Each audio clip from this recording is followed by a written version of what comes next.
This is what so many of us do to our dreams.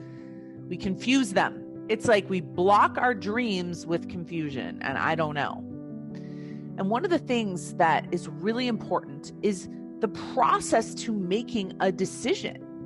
What is the process to deciding if you're going to do something with your life? We are going to talk about how to make big decisions in your life, decisions that affect the trajectory of your life. And we're going to specifically talk about whether you should become a life coach. I want to coach you on that decision. I want to help you think about that decision, maybe in a new way. But most importantly, what I want to do is take you out of indecision, take you out of spinning your wheels, take you out of thinking and into momentum and decisions and your life moving forward. Deciding is the secret to making a decision. I know it sounds completely obvious, but we spend a ridiculous amount of time in maybe, and we think we're being productive because we're burning energy. Some people say, I took 3 months to make that decision. No, you made that decision in an instant. You just waited 3 months to make it. You thought you were thinking about it. No, that is not productive. And I want to tell you the absolute secret to making a decision is picking yes or no. Step one is you consider what are your options.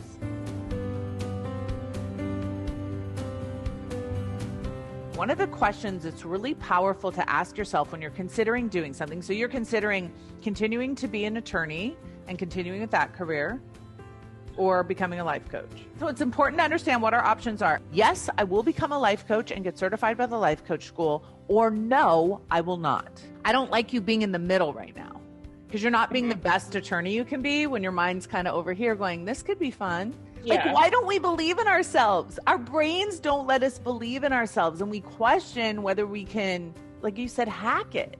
When we have so much evidence that we're strong and that we're capable and that we can do hard things, I really want to encourage all of you to not stall out in your life, no matter what your career is. We don't dream big enough because as soon as we do, it brings up all your fears. I don't know how to do that. I don't know how to market. I don't know if people will hire me. And I don't know that. So then I feel scared. And then we back down from possibility. We back down from dreams.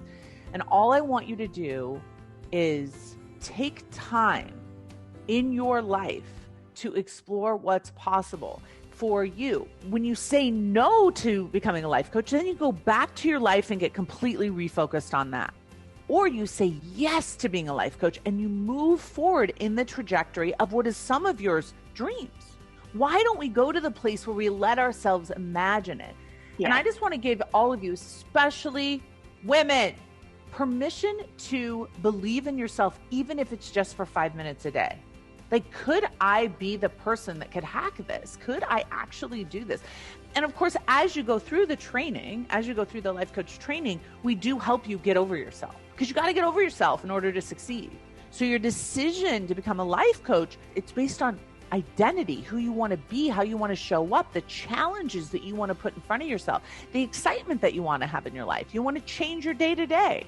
And I never sell coach training in a way where, hey, just come to the training, you'll master all these tools and have a better life. That's just one part of it.